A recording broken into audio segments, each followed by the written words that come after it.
दिवसाची सुरुवात केली गरमागरम चहाने. कढी बनवायची होती म्हटलं तुमच्यासोबत रेसिपी शेअर करूया. कढईमध्ये तेल टाकलं. तेल तापल्यानंतर त्याच्यामध्ये टाकले जिरे, मोहरी, कढीपत्ता आणि मेथीदाणे. मेथीदाण्याने भाजीची टेस्ट खूप मस्त येते म्हणून. एक मसाला तयार केला होता. त्या मसाल्यामध्ये होत्या हिरव्या मिरच्या, शेंगदाणे, कोथिंबीर, थोडीशी कढीपत्ता.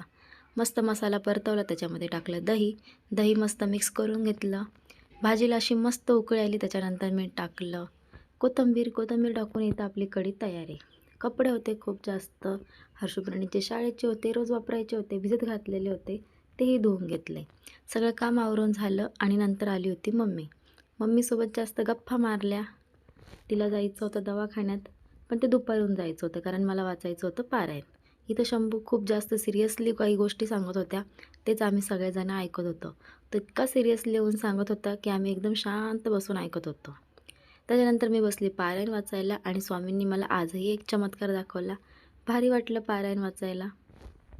पारायण वाचून झाल्यानंतर आली होती डुग्गू घरी. डुग्गू मम्मीकडे गेली तर शंभूला आला होता राग आणि शंभू माझ्याकडे आला तर डुग्गूला राग आला. ते लगेच माझ्याकडे येऊन बसली. त्याच्यानंतर आम्ही चहा वगैरे पिलो आणि हॉस्पिटलला आलो कारण मम्मीला दाखवायचे होते तिचे डोळे. चष्मा हरवलेला होता आणि तिच्या डोळ्यांना खूप जास्त त्रास होत होता.